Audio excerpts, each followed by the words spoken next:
بسم اللہ الرحمن الرحیم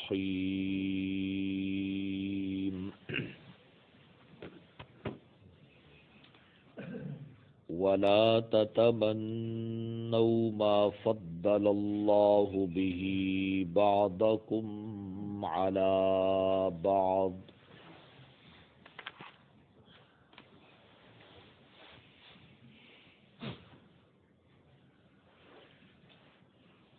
بحمد اللہ تعالی۔ اس آیت مبارکہ کا جو پس منظر ہے، شان نزول ہے اور اصلاح معاشرہ کے عنوان کے ساتھ جو اس کا تعلق ہے، بڑی تفصیل سے اب آپ کی خدمت میں بیان ہو چکا ہے، اور یہ بات الحمدللہ آپ کی سمجھ میں آ چکی ہے کہ اللہ رب العزت کا یہ فطری قانون ہے اور یہ خالق کی تقسیم ہے کہ اس کائنات میں خاص طور پر مالی اعتبار سے اس نے تمام بندوں کو ایک جیسا بنانا، یہ اس کا فطری قانون ہے، یہ تقسیم اس کی اپنی ہے کہ بعض کو اس نے بعض سے قیامت تک اوپر رکھنا ہے۔ اب اللہ رب العزت نے اس آیت مبارکہ میں یہی بات فرمائی کہ اس حوالے سے کوئی آدمی اس بات کی تمنا ہی نہ کرے کاش کہ میرے پاس فلانے جیسا مال۔ کیوں؟ جب یہ تمنا، یہ آرزو کرتے رہیں گے تو آہستہ آہستہ یہ آرزو کس بیماری میں بدل جائے گی؟ حسد میں، اور حسد والی بیماری میں جب بدلے گی تو پھر حسد کے نقصانات آپ بہت تفصیل سے سن چکے ہیں۔ اب دیکھیے ذرا، اب آیت مبارکہ کا دوسرا رخ ہم شروع کر رہے ہیں کہ جن چیزوں کی تمنا کی اجازت نہیں ہے وہ تو آپ نے سن لی۔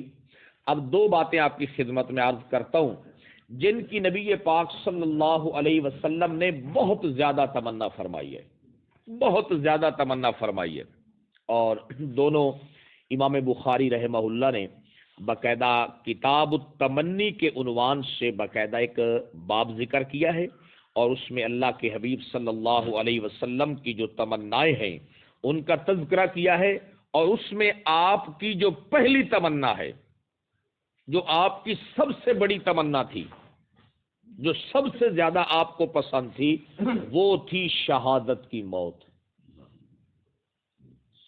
کون سی چیز؟ ہاں، یہ دیکھیں ذرا حدیث پاک سنیے، اس سے آپ کو انشاءاللہ تمنا کی بھی سمجھ آئے گی اور مسئلہ بھی سمجھ میں آئے گا بڑی غور و فکر کے ساتھ۔ اللہ اکبر۔ حضرت ابو ہریرہ رضی اللہ تعالیٰ عنہ سے روایت ہے، وہ فرماتے ہیں میں نے خود سنا، سمعت رسول اللہ صلی اللہ علیہ وسلم یقول، اللہ کے حبیب نے فرمایا، لوددت، میں تو پسند کرتا ہوں، میں تو تمنا کرتا ہوں، میں تو اس بات کی خواہش رکھتا ہوں، انی اقتل فی سبیل اللہ، کہ مجھے اللہ کے راستے میں کیا کر دیا جائے؟ شہید کر دیا جائے، قتل کر دیا جائے، ثم احیا، پھر مجھے دوبارہ کیا کر دیا جائے؟ زندہ کر دیا جائے۔ پہلے آپ حدیث سے پاک مکمل سن لیں۔ پھر فرمایا ثم اقتل، پھر مجھے قتل کر دیا جائے، ثم احیا، پھر مجھے کیا کر دیا جائے؟ زندہ کر دیا جائے، ثم اقتل، پھر مجھے شہید کر دیا جائے، ثم احیا، پھر مجھے کیا کر دیا جائے؟ ہاں، اس کی تمنا کرنی جائز ہے، اس کی تمنا کرنی کیا ہے؟ جائز ہے۔ سمجھ آئے گی جناب والا؟ یہ نہیں تمنا کرنی، ہاں کوئی آدمی شہید ہو جائے یہ تمنا کر سکتے ہیں، یا اللہ اس کو شہادت دی ہے تو مجھے بھی شہادت کی موت نصیب فرما۔ سمجھ آئے گی؟ تو نبی پاک صلی اللہ علیہ وسلم جب بھی یہ بات فرماتے 3 مرتبہ فرماتے، مجھے شہید کر دیا جائے، پھر کیا کر دیا جائے؟ زندہ، پھر شہید کر دیا جائے، پھر زندہ، پھر شہید کر دیا جائے، پھر زندہ. امام بخاری رحمہ اللہ نے اس کے اوپر یہی باب باندھا ہے، باب ما جاء فی التمنا ومن تمنا الشہادہ. یہ باب اس آدمی کے بارے میں ہے جو تمنا رکھتا ہے کس کی؟ شہادت کی. سمجھ آئے گی جناب والا؟ تو بھائی کسی دوسرے کے مال کو دیکھ کر اس کے مال جیسے مال کی تمنا نہیں کرنی، شہادت کی کیا کرنی ہے؟ تمنا کرنی ہے. سمجھ آئے گی جناب والا؟ یہ دیکھیے تو یہ کتنی بڑی اہم ترین بات ہے. حضرات صحابہ کرام بھی شہادت کی کیا کرتے تھے؟ تمنائیں کیا کرتے تھے. کاش حضرت فاروق اعظم آخری وقت میں یہی کہہ رہے ہیں کہ مجھے شہادت بھی حاصل ہو جائے اور اللہ کے نبی کا شہر مدینہ بھی مجھے کیا ہے؟ حاصل ہو جائے. سمجھ آئے گی جناب والا؟ تو اس بات کی تمنا کی جا سکتی ہے جناب والا کہ مجھے جو ہے، جو حضرت فاروق اعظم نے فرمایا تھا کہ اللہ کرے کہ مجھے کیا ہے، میں اس کے راستے میں قتل کر دیا جاؤں اور پھر دفن ہونے کے لیے مجھے کیا ہے، مدینہ شہر بھی کیا ہو جائے، نصیب ہو جائے. تو ان چیزوں کی تمنا کرنی کیا ہے بھائی؟ جائز ہے، کیونکہ یہ تو پھر بہت بڑی فضیلت کی بات ہے. سمجھ آئے گی؟ اچھا، اس سے آپ کو کوئی مسئلہ بھی سمجھ آیا ہے یا نہیں آیا؟ کوئی نہیں سمجھ آئے، میں بھی کھولتا ہوں تو سمجھ آئے گا. اللہ کے نبی 3 مرتبہ فرما رہے ہیں مجھے شہید کر دیا جائے، پھر کیا کر دیا جائے؟ سوال پیدا ہوتا ہے یا رسول اللہ شہید تو ہوتا ہی زندہ ہے، پھر آپ کون سی زندگی مانگ رہے ہیں؟ بھائی قرآن نہیں کہہ رہا کہ شہید کیا ہے بھائی؟ اللہ کے نبی یا رسول اللہ آپ پہ قرآن نازل ہوا، آپ نے خود ہمیں سنایا کہ شہید تو کیا ہے؟ زندہ ہے. آپ پھر کون سی زندگی کا مطالبہ کر رہے ہیں؟ تو سمجھ آ رہی ہے؟ یہی بات ہے. سمجھ آئے گی؟ کیونکہ جس زندگی کے ساتھ جنگ ہوتی ہے، جس زندگی کے ساتھ بندہ میدان جہاد میں جا کے لڑتا ہے، شہید کی شہادت کے بعد وہ زندگی نہیں ہوتی. اس کی زندگی کون سی ہے؟ جنت والی. کیونکہ اللہ نے قرآن مجید میں آپ کو سمجھا رہا ہوں، اس مسئلے کو سمجھ جائیں. سمجھیں گے؟ یہی سب سے بڑا مسئلہ ہے آج وطن عزیز کا، خاص کر دیوبندی بریلوی پھر دیوبندیوں کا آپس میں یہی سب سے بڑی ٹینشن ہے جناب والا. کیونکہ لوگ کہتے ہیں دیکھو بھائی شہید زندہ تو انبیاء بھی، بالکل کوئی شک نہیں ہے، جب شہید زندہ ہے تو انبیاء بھی زندہ ہیں. مگر اللہ کے نبی خود فرما رہے ہیں کہ مجھے شہید کر دیا جائے ثم احیا، پھر مجھے کیا کر دیا جائے؟ زندہ کر دیا جائے. کون سی زندگی مجھے دی جائے؟ دنیا والی زندگی دی جائے. کیوں؟ یہی تو احد کے شہیدوں کا تذکرہ آپ سن نہیں چکے کہ جب وہ جنت میں گئے اللہ نے ان سے پوچھا کوئی اور چیز چاہیے؟ انہوں نے کہا اللہ اور کیا چاہیے، تیرا فضل کرم جنت. جب انہوں نے دیکھا کہ اللہ اب ہماری جان چھوڑتا تو انہوں نے کیا کہا کہ ہماری روحوں کو ہمارے جسموں میں واپس کر دے تاکہ ہم تیرے راستے میں دوبارہ قتل ہو کر پھر دوبارہ کیا ہو جائیں؟ شہید ہو جائیں. تو اللہ نے فرمایا یہ قیامت والے دن ہوگا. یہ کب ہوگا؟ ہاں، شہیدوں کی زندگی کا انکار کوئی کلمہ پڑھنے والا نہیں کرتا، لیکن آج گمراہی یہ پیدا ہو چکی ہے، کہتے ہیں نہیں ایتھے ہی زندہ، یہی دنیا والا جسم زندہ ہے. نہیں، قرآن کہتا ہے کہ زندہ ماننا ہے لیکن وَلَٰكِن لَا تَشْعُرُونَ، زندگی وہ ماننی ہے جس کا تمہیں شعور. اس جسم کی زندگی کا ہمیں شعور کوئی نہیں. آپ کا جو جسم ہے اللہ ہمیں شہادت سے ہم کنار فرمائے، آپ کو اپنے اس جسم کی زندگی کا کوئی نہیں پتا کہ یہ کیسے ہے. قرآن کہتا ہے زندہ ماننا ہے لیکن زندگی وہ ماننی ہے جس کا تمہیں شعور، اور جس زندگی کا ہمیں ابھی تک شعور نہیں وہ دنیا والی زندگی ہے یا جنت والی. اچھا، پھر قرآن شہیدوں کے بارے میں دوسری بات کرتا ہے کہ ان کو رزق بھی، بھائی قرآن کہہ رہا ہے یرزقون، ان کو کیا دیا جاتا ہے؟ کون سا رزق ان کو دیا جاتا ہے؟ دنیا والا رزق کھا رہے ہیں. کیوں جی؟ بریلر کھا رہے ہیں، دال کھا رہے ہیں، سب ٹماٹر کھا رہے ہیں، آلو مٹر کھا رہے ہیں جناب والا، گوبھی کھا رہے ہیں. کون سا رزق ان کو مل رہا ہے بھائی؟ جب رزق جنت والا تو زندگی بھی. ہم بھی یہی کہتے ہیں. سمجھ آئے گی جناب؟ لوگ کیا کہتے ہیں؟ لوگ کہتے ہیں نہیں، لوگ علل اعلان کہہ رہے ہیں، کہتے ہیں کہ شہید زندہ ہیں، انبیاء زندہ ہیں. کہتے ہیں زندہ مگر ہیں جنت میں، زندگی دنیا والی ہے. زندگی کیا ہے؟ ہاں، کھانا بھی جنت والا تو زندگی بھی، ہاں زندگی وہ ماننی ہے جس کا ہمیں شعور. اب دیکھو جب ہمیں شہید کی زندگی کا شعور نہیں ہے تو انبیاء کی زندگی کا ہمیں شعور آ سکتا ہے؟ اچھا، پھر انبیاء سے اوپر ہیں امام الانبیاء، ان کی زندگی کا شعور آ سکتا ہے؟ بالکل نہیں آ سکتا، سمجھا کہ جناب لوگ یہیں سے جناب سٹارٹ لیتے ہیں اور کہتے ہیں کہ شہید زندہ، انبیاء زندہ، انبیاء زندہ، امام الانبیاء زندہ، لہذا ساری منتیں مانگو، ساری مرادیں مانگو، سب کچھ کرو جناب والا، کیونکہ جب وہ زندہ ہیں تو سنتے بھی ہیں، جب وہ زندہ ہیں تو وہ دیکھتے بھی ہیں، جب وہ زندہ ہیں تو ہمارے حالات بھی جانتے ہیں، سمجھے گی نا جناب والا۔ یہ بالکل غلط بات ہے۔ موت کے بعد شہداء کی، انبیاء کی، امام الانبیاء کی زندگی دنیا والی نہیں ہے، کون سی ہے؟ جنت والی ہے، سمجھ آئے گی جناب والا۔ یہ بات آپ نے اپنے ذہن میں رکھنی ہے اور اس بات کو اچھے طریقے سے یاد کر لیں۔ اور میں اکثر یہ مسئلہ سمجھاتا رہتا ہوں، یہ بڑا اہم مسئلہ ہے، اس کو آپ سمجھ جائیں۔ جو لوگ کہتے ہیں نا کہ دنیا والی زندگی ہے، کون سی زندگی ہے؟ حیات النبی میں تو جھگڑا ہی نہیں ہے، حیات النبی کے مسئلے میں تو جھگڑا ہی نہیں، جھگڑا تو اس مسئلے میں ہے کہ زندگی دنیا والی ہے یا جنت والی ہے۔ اہل بیت نے کیا کہا تھا حضرت فاطمہ الزہرا نے؟ یا ابتا ہو اجاب ربا دعا ہو، اے ابا جان آپ نے اپنے رب کی دعوت کو کیا کر لیا ہے؟ قبول کر لیا ہے۔ من جنت الفردوس مأواہ، ٹھکانہ بنا لیا ہے کس کو؟ جنت الفردوس نیچے نہیں ہے بھائی، جنت الفردوس کیا ہے؟ اس کی چھت اللہ کا کیا ہے؟ عرش ہے، سمجھ آئے گی جناب والا۔ اللہ اکبر۔ حضرت بلال دنیا سے جا رہے ہیں اور کیا کہہ رہے ہیں؟ آج میں بہت خوش ہوں، کیوں؟ الیوم القی الاحبۃ محمدا وحزبہ، آج میری اپنے سب سے محبوب ذات اللہ کے نبی سے ملاقات ہوگی اور سارے صحابہ سے ملاقات ہوگی۔ تو وہ ملاقات دمشق میں ہو رہی ہے، وہ ملاقات کہاں ہو رہی ہے؟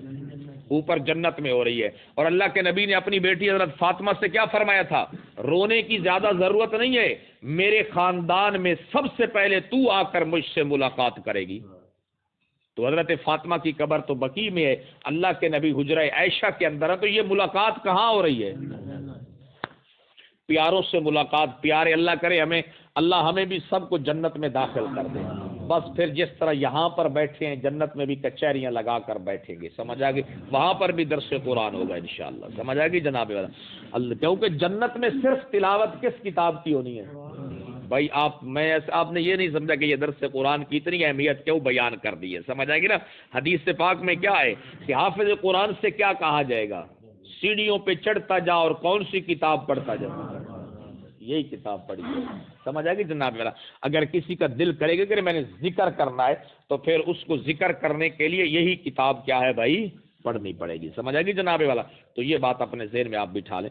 تو یہ بات آپ کو میں سمجھا رہا تھا کہ حضرت فاطمہ الزہرا بھی یہی کہہ رہی ہیں، اور اللہ کے نبی نے فرمایا بیٹا میرے خاندان میں سب سے پہلے تو ہی آ کر مجھ سے کیا کرے گی؟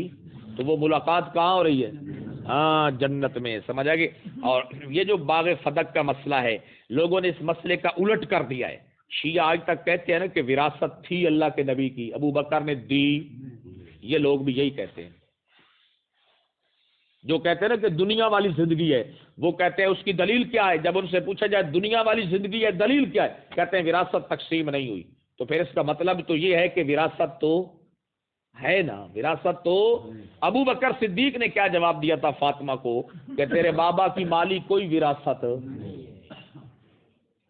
تو مسئلہ ہی ختم ہو گیا سمجھ۔ اسی وجہ سے وہ مولوی اسماعیل شیعہ کہتا تھا کہ بھائی اگر تم نے نبی کو زندہ مان کے وراثت نہیں ماننی تو کم از کم زندہ کی خلافت تو چھوڑ دو، کیونکہ جو زندہ ہوتا ہے اگر اس کی وراثت تقسیم نہیں ہوتی تو اس کی آگے خلافت بھی چلتی۔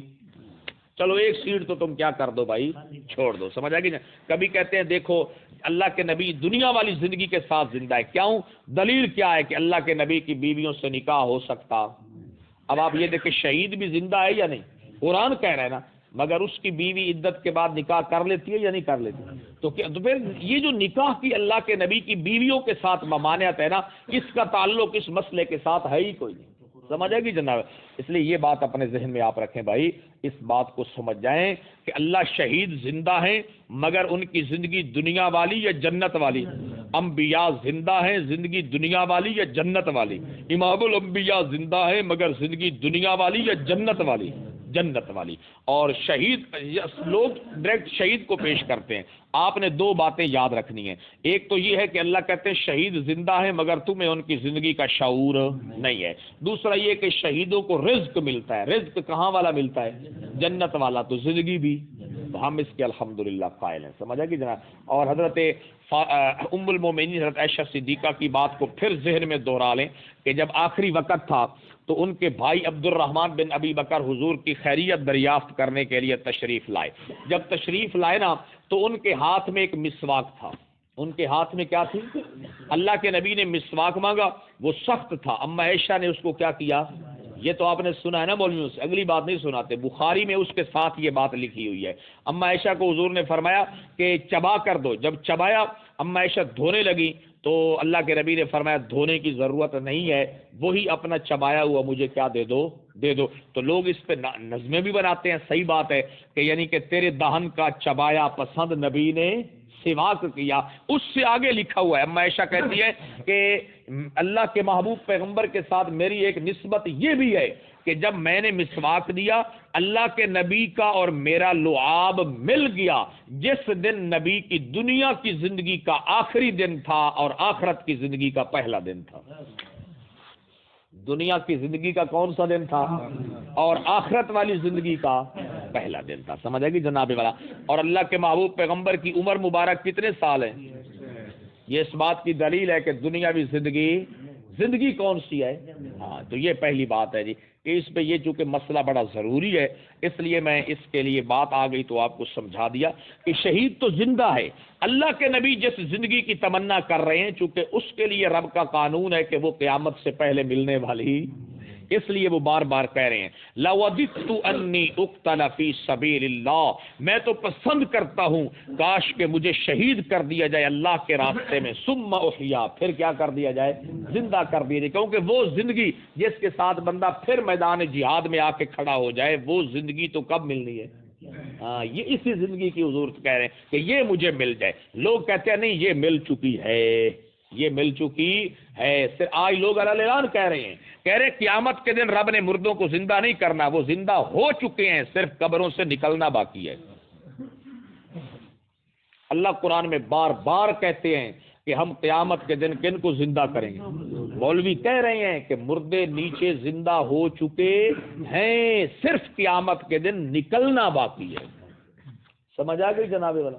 اس میں کوئی تفریق نہیں ہے. دیوبندیوں کے مولوی بھی یہی کہہ رہے ہیں، بریلوی حضرات بھی یہی کہہ رہے ہیں. سمجھ آ گئی جناب والا. ہمارا یہی قصور ہے کہ ہم لوگوں کو بتا رہے ہیں کہ بھائی یہ غلط بات ہے. غلط ہی ہے. اپنا کرے گا تب بھی غلط ہے، بیگانہ کرے گا تب بھی غلط ہے. سمجھ آ گئی جناب والا. دیکھیے جی ذرا یہ ایک تمنا ہو گئی کہ مال کی تمنا نہیں کرنی. تمنا کس چیز کی کرنی ہے؟ شہادت کی. دوسرا عنوان امام بخاری نے دیا ہے باب تمنی الخیر. باب تمنی الخیر، تمنا کرنا کس چیز کی؟ خیر کی. اب دیکھو نا بندہ مال کی تمنا کر رہا ہے کہ میرے پاس فلانے جتنا مال ہو تو میں اتنا صدقہ دوں گا. اکثر میں دوستوں کو مسجد میں سنتا ہوں کہتے ہیں ساڈے کول جی تواڈے جتنا مال ہویا تو اسی میں اتنے پیسے صدقہ کریا. یہ اس کے مال کا نام لے کے تمنا نہیں کرنی.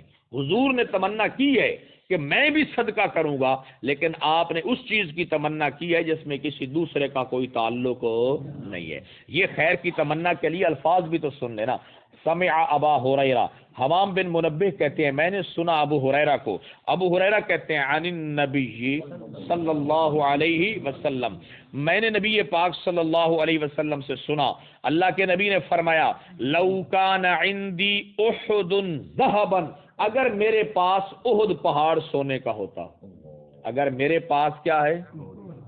ہاں بس یہ کہنا ہے کہ اگر میرے پاس جو ہے نا لاکھوں روپے ہوتے، میرے پاس کروڑوں روپے ہوتے تو میں اللہ کے راستے میں صدقہ خیرات کر دیتا. میرے پاس اتنا سونا ہوتا، اتنی چاندی ہوتی، احد پہاڑ ہوتا، کیٹو پہاڑ ہوتا، ماؤنٹ ایوریسٹ ہوتا.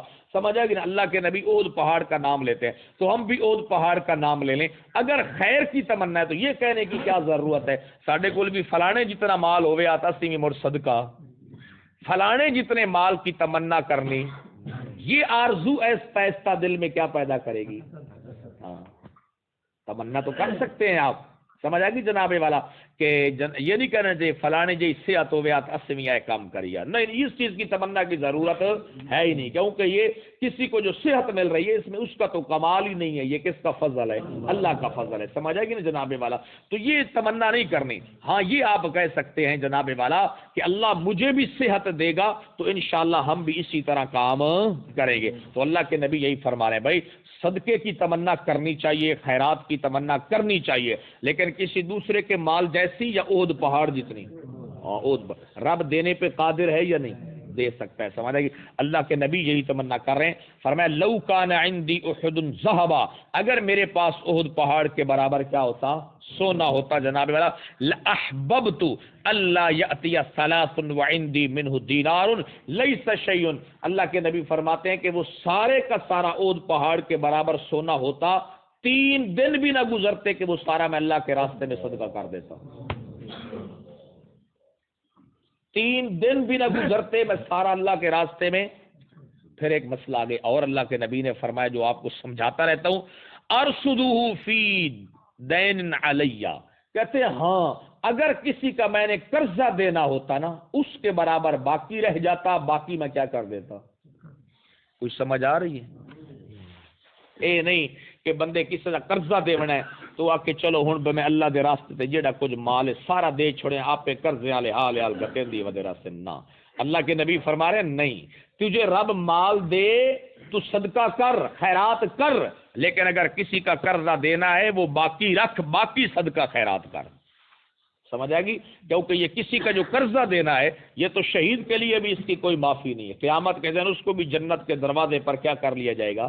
روک لیا جائے گا. اللہ اپنی طرف سے وہ جو قرض خواہ ہوگا اس کو مطمئن کریں گے، اس کو راضی کریں گے، پھر شہید بھی جنت میں قیامت کے دن کیا ہے؟ داخل ہوگا. سمجھ آئے گی. اس جسم کے ساتھ. سمجھ آئے گی. تو یہ بات آپ کی خدمت میں عرض کر رہا ہوں کہ اس لیے نا یہ لوگ جو ہے نا لوگوں کو پہلے بڑی ترغیب دیتے ہیں. میں تو آپ کو ساری سچی باتیں سناتا رہتا ہوں. کوئی آپ کو یہ کہے کہ ابو بکر بھی تو جھاڑو پھیر کے دے دیتا ہے، جیڑا کو جے کڈ کے لایا ہو.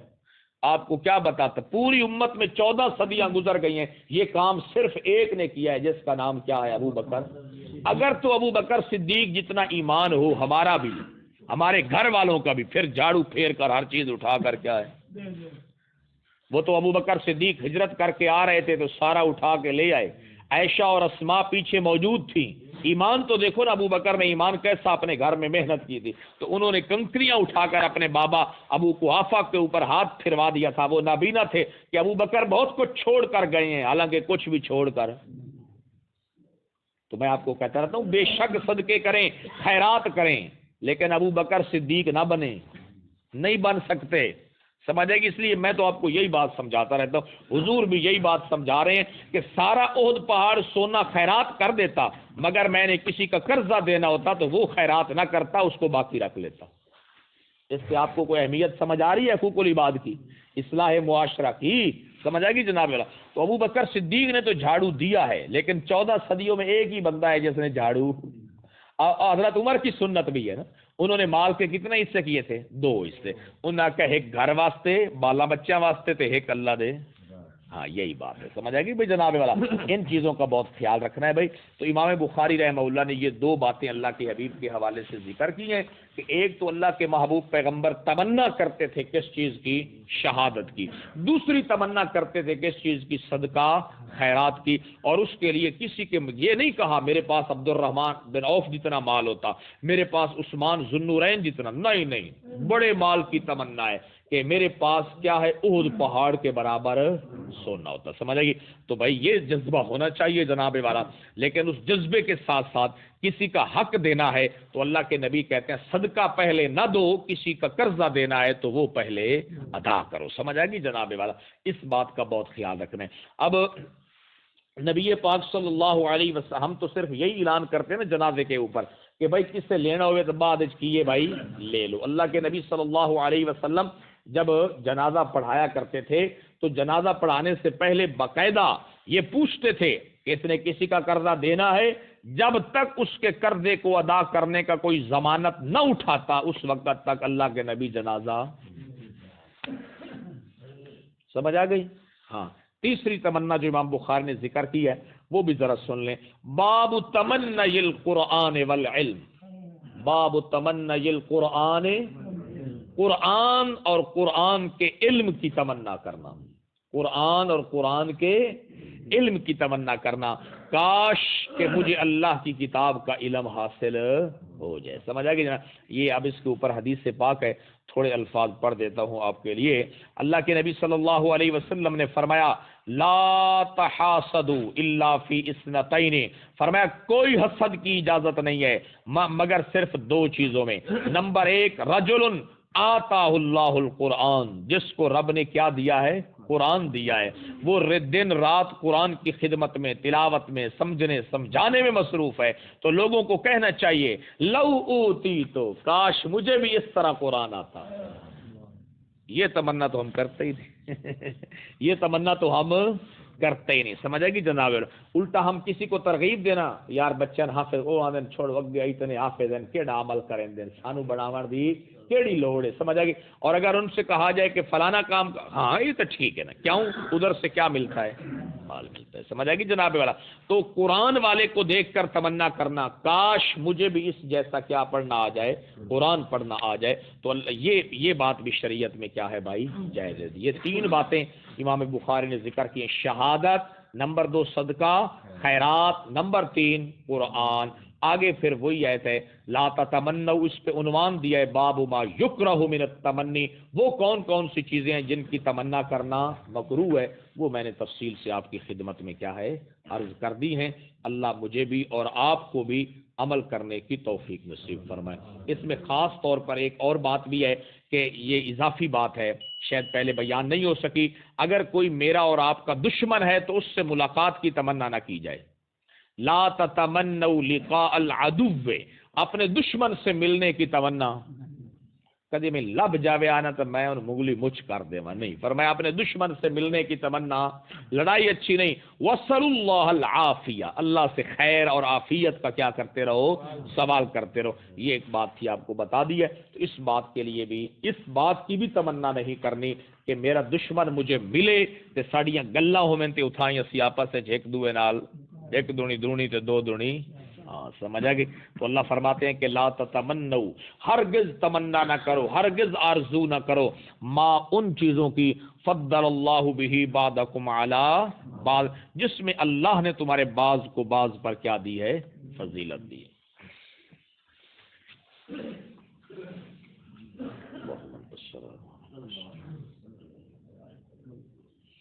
اللهم لا مانع لما اعطيت ولا معطي لما